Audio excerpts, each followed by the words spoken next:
Hey, I'm Jenn, better known on Instagram as AKA SoberSis. And glad to be here. I'm a recently retired gray area drinker and a new empty nester.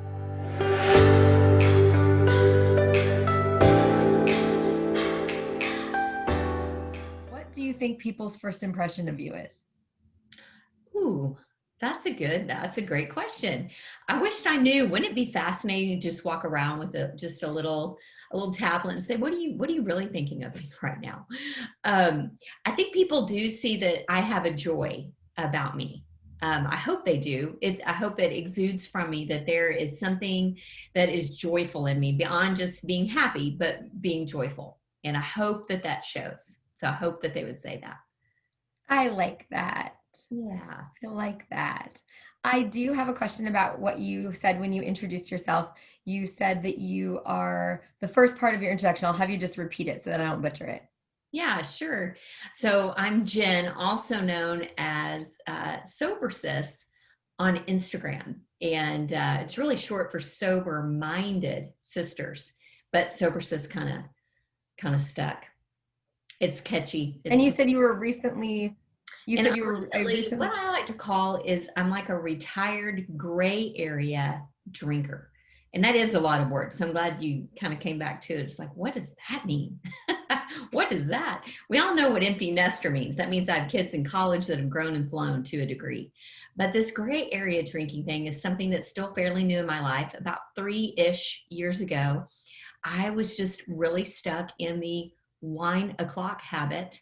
I was just, married mom, loving my life, but kind of finding that I was taking that habit to be just something that I was doing on autopilot. I just didn't like the way it was making me feel. It was dulling some of my joy. And I want to be a joyful, sober minded, really mindful person. And I felt like I was undoing that in the evenings. So I say gray area because I really do believe that drinking, like many other things, has a spectrum. And you're somewhere on that spectrum if you're drinking alcohol at all. And so I kind of call myself a gray area drinker because my drinking was just kind of somewhere in the middle. It wasn't something that I was indifferent towards, but it wasn't something I was physically addicted to either. It was just somewhere in the middle where I felt like it had more control over me than I wanted it to. Does that make sense? yep, yep. And so just to further define it for people that may be watching, you say the gray area because you weren't in the point where it's, oh, I just, social or the pedal to the metal every day, all day drinker. You felt Exactly. like, yep. And it's Yep. funny that you bring this up. I had this conversation with someone the other day about how people view alcoholism as that all day nonstop. That's what they define it as. And like you said, there's a spectrum.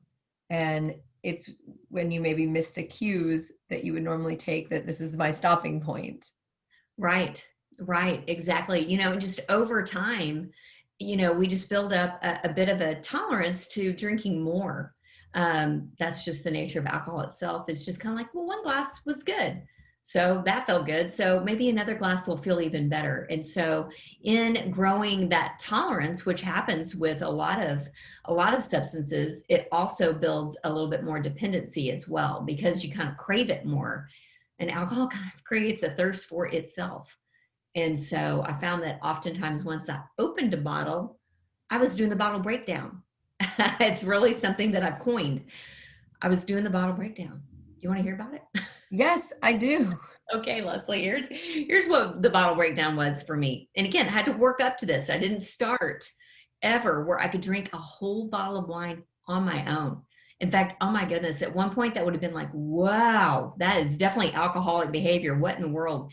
Now, in sharing my story with so many other women, I realize how common that is for a person to be able to, in a given amount of time, over a lengthy evening or not, really plow through a bottle of wine on your own. And again, that would have sounded ludicrous to me before I really started drinking. I was a little bit later in life drinker. I didn't even start drinking till my young 30s, and I'm Okay. 49 right now. So I was late to the I was kind of late to the party. I did not drink in high school, college, or my 20s. Wow. Socially learned how to drink kind of like everybody else in my 30s. And it wasn't until my early 40s that I started to feel stuck and like, man, I'm really looking forward to 5 o'clock. Now I can wait till 5 o'clock. In fact, I can take breaks. I can do Whole30. I can do a juice cleanse. I could do all those things. And I always just felt a little bit deprived and used a lot of willpower, but I could do it. I just didn't really want to. And so, I kind of wanted to not want it so bad, but it was kind of my evening treat. And what started out as a treat turned into a little bit more of a reward. And then before I knew it, I had a full blown habit going on where it was like autopilot. It's 5 o'clock, 5 o'clock somewhere. It's 5 o'clock in my kitchen, and I'm going to be cooking dinner for my family and my teenagers. And that's when the bottle breakdown would begin. And I enjoyed it. It was really nice. Had my music going on, got the marinara sauce going. You could see it. And, kids are kind of late coming in from practice. No one's really seen me in the kitchen because I'm mom, just making dinner like I always do. Felt kind of a little bit invisible, a little bit small in my family. Sometimes I think a lot of moms can feel that way. Like you're just so there for everybody else. And so I was still working. I was still in like work mode, like cooking dinner. But this was going to be my little way of making dinner a little bit more fun and a little bit more me time, a little bit more relaxing. And so I would open that bottle of wine, and yeah, one glass was great. So I'm just going to have a little bit more. And I would have that second glass while I was eating, or maybe waiting on people to come in.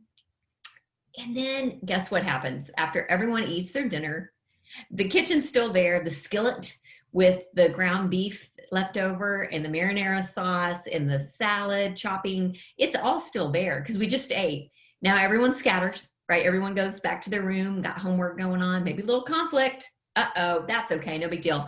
I'll clean the kitchen. I got it, guys. And I might just have a little bit more wine while I'm cleaning the kitchen because that's boring, lame, and probably underappreciated. So definitely my reward comes in there. Okay, so now I've had 3 glasses of wine. This is over a given amount of time. It's not like a guzzle down. It's kind of like a sipper, kind of a mindless sipper. And then, Leslie, what this caused is me to look at the bottle and realize, oh no, I've got this much left. Now, I was just going to have a glass so I could save the rest, but now I've got this much left. That's not really enough to save, is it? I mean, really, it's not going to be enough for the next time I drink. Who wants to have that much? I mean, really, that's the way my mind was thinking. Right. So instead of like airing it and like corking it and like saving it, which would just allude to me having to get that and more tomorrow, I thought, you know what? It's about bath time for me, not them. They're teenagers. I'm not giving baths anymore. But for all those young moms out there, I really get it because, man, it's hard work. And the society, the marketing and the messaging tells us as women, you need it. It's your time. It's mommy juice. It's the way you're going to get through this long, laborious evening. And it really undermines our ability as women and as mothers to do kind of hard things because we can. So that fourth glass, that little last bit was just easy to pour in a glass, whoop, recycle the bottle, get that sucker out of here because I don't want to look at that. I just drank a whole bottle of wine. Like I couldn't believe it because it was not my intention. And it went against my hot yoga that morning and my kale juice at lunch. What? But it felt so good and I felt so entitled to it. And so now I'm going to have that fourth glass in the bathtub where definitely nobody can bother me. No one really even has to notice or see that I'm having that. And seemingly I'm very unaffected. Was I affected? Yeah, probably more than I realized. But as far as, any kind of markers of, wow, mom's really out of it. No, unfortunately, I built up enough tolerance to be able to have 3 or 4 glasses of wine in a 4-hour period. Wow. My body can metabolize a glass an hour. So, so I just thought, well, and it'll help me sleep. I've got a wonderful 25 years married, snoring husband, got the teenagers curfew. So maybe this will help me sleep because I'm really anxious and really kind of worried around bedtime with the snoring, the curfews. So then it was kind of like, well, I hope that fourth glass kind of takes me into the night. And then at 3 a.m., we've got the dreaded wake up call, the one that's like, ding, ding, you did it again. Now you're awake, you've got dry mouth, you got a headache, and you've got a lot of regret and defeat like, oh, I did it again. And why am I waking up at 3? Oh no. And so that was very much my routine, 2 or 3 nights a week, every week for about 5 years, Wow. which is So a long time. and it's amazing because I hear so many things in what you said, and one of them I want to ask you from the beginning, kind of have a few questions from what you had mentioned, but one is, you mentioned you didn't drink at all in your, teenage, college and 20s, and you said you learned to drink socially in your 30s. Can you kind of explain that a little bit? Is there something that kept you from wanting to drink when you Yeah, were younger, that's and so then and a interesting. turning point? Yes, actually, it was subtle, but yes, there was a marked moment in time. Um, and I grew up with parents who also didn't drink. They had, I think, had some cautionary tales in their lives with their parents. Okay. And so they had pre-decided in raising me and my brother, hey, we really don't want alcohol to be a central force, a central figure in our home. And so early on, they were just non-drinkers. It wasn't a big morality thing or religious thing. It was just, eh, we don't really need it. We don't really want it. And I do think that, and I grew up in the 80s in high school, just to further date myself. And so I think growing up in a conservative small town in West Texas in the 80s, and early 90s, when I went to Texas Tech, there were a lot of non-drinkers. There were still, the society had not made the flip that it's made now. And I went to, like I said, Texas Tech, which was very much of a party school. I was in a sorority, very much a social scene. I was very social. I wasn't like at home not drinking. I was out there, man. I was going to all the frat parties, and I was watching all my sorority sisters who, no judgment here. Trust me, I cannot throw a stone. But back then I was a non-drinker. So I was watching all my 20-year-old friends, you know, wobbling around at the Fight Out house or throwing up at the Teak Lodge. I'm like, oh my gosh, that looks so scary. How are you going to get home? This is like pre-Uber, pre-cell phone. Yeah. I'm thinking with my personality, which is really by nature a rule follower, that looks really scary. Like, I think I'd rather just stay in control and know where I am and what's going on and who I'm with and Yeah. all that. So I got married in my younger 20s. I was 24 when I got married, and had 2 kiddos in my 20s. I had a kiddo at 27 and at 29.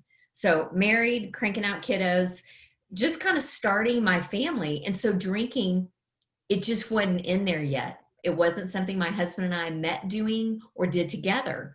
That was to come. So I really just started out uh, as a non-drinker. So the first decade or so I was married, I was not a drinker, mom. My husband's family does drink. So I was beginning to get around extended family on vacations and holidays where, drinks were flowing like many families. So that's not abnormal. I mean, it was actually probably more normal than I realized, but also kind of new terrain to me. And I always felt a little bit left out and just kind of, married in. So I'm already kind of like the sister-in-law, the daughter-in-law, everyone's drinking. I just kind of didn't know where I fit. And so I'm kind of teeing this up. You can see how drinking entered my life because I was about 32, a young working mom. At this point, I was doing network marketing sales and was finding myself at hotel lobbies after these really high stress, really pressurized evening meetings. And she said, Jen, why don't you get a glass of wine with us? And I thought to myself, well, why don't I? I mean, hello, I'm 32. It's not like I'm underage. It's not like I'm drinking to get drunk. It's not like I'm driving because I'd come there with someone. Those were kind of the three things that I was taught as a young person growing up about alcohol. And that's all I really knew. Don't drink and drive. Don't drink to get drunk. And don't drink unless you're over 21 because that's the law. And I'm a law abiding citizen. So I was like, I'm 32. Oh my gosh, I'm like overqualified. I'm like overqualified for drinking now. And so she goes, well, girl, we'll start you off easy and we'll get you a white Zinfandel. I'm like, what's that? How's that? I don't know. I mean, I didn't even know what to order. Like, I mean, so I know I'm painting myself as so naive, but I kind of was in a good way, I guess. I probably saved myself from all kinds of stories that I wouldn't want to share. And so she ordered me a white Zinfandel, like a rosé. And I was like, I drank it. And you all know the feeling. If you've ever had a drink of alcohol ever, you know the feeling. Maybe you didn't like the taste at first, but the feeling is pretty undeniable. I mean, let's keep it real. I'll tell you what, that came through me like an elixir through my blood veins. And I was like, oh my gosh, that's so relaxing. All the stress, all the pressure, all the social, I really didn't feel excluded or weird about not drinking until I started drinking. I was like, why wouldn't you drink? And that was what started for me, was just a social, grown up, very entitled, this is what you do. And so that's what I did. Was in my 30s, I literally kind of learned how to drink like everybody else. Just what to order, when to order, what to eat, what not to eat, how much to eat before you drink. Had a few epic fails in there in my 30s. The kind of fails that people have when they're teenagers, like throwing up in a parking lot because you drink too much too fast. I had to learn that at 34, 33, and that was embarrassing. So immediately I started kind of a little bit of a shame storm because I never really got to enjoy it. Like, wow, yeah. I was almost like, whoa, I don't know. I need to keep this in control because I don't want to be that mom that ever looks out of control or is carrying around her wine glass all the time, because I didn't grow up seeing that. It wasn't modeled to me. And so, so I was already at odds with myself a little bit with loving how it felt, but not wanting to love it too much or let that show. So the conflict began for me pretty early on, and I just kind of stuffed it down. I can't even imagine that in time with all the different things going on. Is my connection slow for you at all? It did kind of break up just a little bit there. Yeah, yours got a little slow too on me too, a little pixelated. So I'm going to kind of give it a minute to do its thing. There you go. Yeah, I don't know. On your end, I'm still getting a little bit of pixeling, and it did just come up and said internet unstable, which is weird because I'm literally plugged into the wall, the router or whatever. I don't even know. Mine just popped up and said the same thing, which is funny because I think it's because we just picked up some wind out here. Could be. There we go. Now we're back to normal. There we go. We're good. Whatever it was just jostled itself back in place. There you go. That's the beauty about internet. We can just edit all this stuff out. I can just say, cut out these few minutes. Thank you. So you talk about stumbling and learning through it and entering this kind of like new world, new situation for yourself. But the other thing I heard you say when you really were telling your story was, you said that you didn't feel like it affected you, but it probably did from someone else's perspective, but you were tolerating things just fine. Was it your kids, was it your husband, or was it yourself that said something about this enough is enough? Like, how did that happen for you? Yeah. Great question. So I did have a few minor situations, more just around my family, those darn wedding receptions, they'll get you too, where I, had one too many. What did that look like for me was more just my real personality, my authentic, genuine, present personality. Just, I think my kids noticed if I kind of went just kind of glassy eyed, just kind of there, but not really there.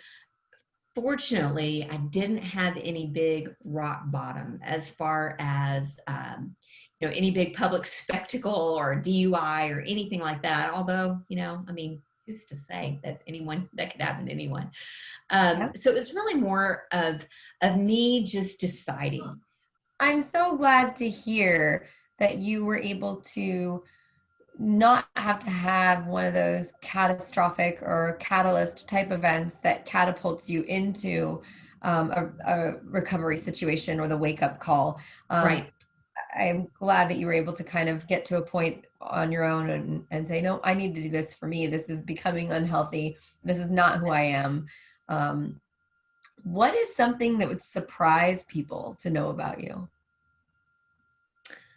Actually, I got two things on that. I'll go deep first, and then I'll go surface. Maybe I should flip it. I don't know. I'll go deep first. Up to I think you. people think I'm really confident, and sometimes I'm really afraid. Sometimes I really do things afraid, and I think I come across as just really confident, like I got this. It's easy for me. But I do things afraid all the time, but I still do them. And I think people think, "Oh my gosh, you're nervous or you get afraid." And I just wanted to say, yes, I do. On the surface, what most people would be surprised to know about me is I have a peacock phobia. And it is real. It is so legit, y'all. If you've ever studied anything about phobias, like real ones, like rapid heartbeat, shortness of breath, like, got to get out of here, like I'm going to run. If a peacock came, it's just scary thinking about it. If a peacock showed up, oh my gosh, a big one, a real one, at that door right there, you wouldn't see me on video anymore. I'd be out of here. I don't know how I'd get out of here because that's the door, but I'd be out of here. But what is one thing that you would say to people that may feel the way you were feeling, but don't know that they can talk to somebody? Yeah, I gotcha. I think sometimes it's just the isolation is more the enemy than alcohol will ever be. I mean, I think, or at least for me it was. Isolation and keeping things inside was actually more damaging than anything the alcohol itself was doing to me. And again, in that gray area zone, I can say that. So I think if people are having those kind of red flags or those gut checks where it's like, I'm drinking when I don't even want to. I'm drinking and it doesn't even taste good. Why am I doing this? If you're having those questions or you're Googling, am I an alcoholic at 3 a.m. or searching for hangover cures, the Party Smart pills, if you're looking into all those things, take that as just kind of a red flag. And the good news is it's never too early and it's never too late to change your relationship with alcohol. So I think, be brave, bust out. But last but not least, the last thing I do want to ask you is if you had the opportunity as walking down the street, interacting with people, going through the grocery store, whatever, and if you had to hold up a sign that would say one thing about you, what would you want that to be? What would you want it to say? Ah, great question. I recently did this. The first week I quit drinking, I went to a birthday party and we made signs. And we wanted to make a sign of what we were like saying about ourselves. It's so funny that you're asking that. And mine was, I am free. And so that's what I would say. I am free. I'm free. And that means everything, to just feel freedom, to be you, to walk in your path, to walk in the calling that God has for your life, just to be free from the control of anything enslaving you or keeping you down. So I feel free.